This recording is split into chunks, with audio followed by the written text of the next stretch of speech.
अस्सलाम वालेकुम दोस्तों, मैं हूं आपका दोस्त असद और आप देख रहे हैं चौधरी जॉब्स इन्फो। तो हमारे पास यहां पर सीट्स आ चुकी हैं जनाब। पाकिस्तान आर्मी के अंदर जॉब्स अपॉर्चुनिटी हैं from the retired released retiring army officer from the reemployment as the civil gazette officers के तौर पर यहां पर ज्वाइनिंग कर सकते हैं।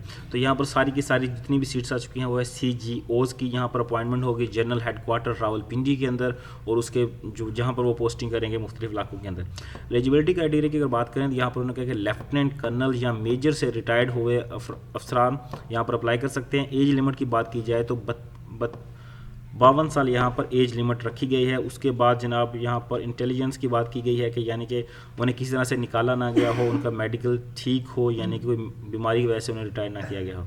तो सबसे पहले number of vacancies 3 vacancies CGOs की हैं जनाब। लेफ्टिनेंट कर्नल से रिटायर्ड हो या x corp of the GRD हो, यहाँ पर उन्होंने कहा कि गुड प्रोफाइल होनी चाहिए रिटायरमेंट की।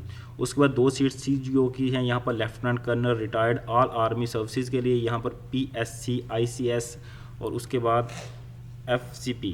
और उसके बाद 1 सीट CGOs की है यहाँ पर लेफ्टिनेंट कर्नल से रिटायर्ड हो ऑल आर्मी सर्विसेज से officer with the sport banks, उसके बाद यानी कि स्पोर्ट्स से रिलेटेड ऑफिसर होना चाहिए। उसके बाद 3 सीटें आ चुकी हैं यहाँ पर।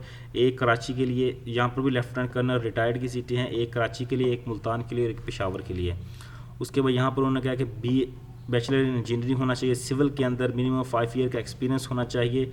और उसके बाद जो CGO की सीट आ चुकी है वो है लेफ्टिनेंट कर्नल ऑल आर्म्स में, यहाँ पर मास्टर डिग्री रिक्वायर्ड की गई है। और उसके बाद यानी कि गुड रेप्यूटेड होना चाहिए अपनी सर्विसेज के दौरान।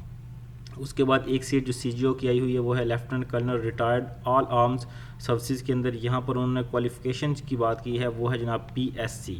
उसके बाद जो 8 असामियाँ CGOs की आई हुई हैं वो है लेफ्टिनेंट कर्नल या मेजर होना चाहिए रिटायर्ड। CIV के अंदर अगर बात की जाए तो बैचलर इन सॉफ्टवेयर इंजीनियरिंग। और उसके बाद electrical, telecommunication, civil, cyber security, geo information, geo matrix और इंफॉर्मेशन सिक्योरिटी के अंदर होना चाहिए। और डिस्क्राइब की अगर बात की जाए तो MS in the M fields के अंदर होना चाहिए उन्हें। उसके बाद CGOs की ही सीटें आ चुकी हैं यहाँ पर। एक सीट आ चुकी है CGOs CAC की, मेजर रिटायर्ड हो, यहाँ पर MSc फिज़िक्स के अंदर उन्होंने MSc की हुई हो या MPhil होना चाहिए। उसके बाद 5 सीटें जो आ चुकी हैं यहाँ पर भी CGOs की इंस्टॉल BS होना चाहिए, मेजर रिटायर्ड। यहाँ पर भी उन्होंने MSc फिजियोलॉजी मांगी गई है, यहाँ पर प्रेफर किया गया है MPhil वाले को। और उसके बाद जो सीट्स आ चुकी है आप देख सकते हैं यहाँ पर 12, 7, 1 और यहाँ पर नेटवर्किंग, डेटाबेस। तो हर डिपार्टमेंट के अंदर यहाँ पर जॉब्स आई हुई हैं। CGOs की 26 पोस्टें आई हुई हैं। यहाँ पर उन्होंने मांगा है जनाब ACS BSc, तो यहाँ पर भी आप लोग अप्लाई कर सकते हैं। एडवर्टाइजमेंट का लिंक नीचे आपको डिस्क्रिप्शन में मिल जाएगा, वहाँ पर जाके आप इसको डिटेल में पढ़ सकते हैं। उसके बाद जो सीट्स आ चुकी हैं यहाँ पर UDC MCC LDC की सीटें भी आ चुकी हैं 5 साल के एक्सपीरियंस के साथ। यहाँ पर सिविलियंस भी अप्लाई कर सकते हैं। अब इस पे अप्लाई करने का जो कंप्लीट मेथड होगा वो सिंपल है। जस्ट आपने अपनी जो एप्लीकेशन होगा उसको आपने पहुंचाना है रावलपिंडी के अंदर JHQ के अंदर।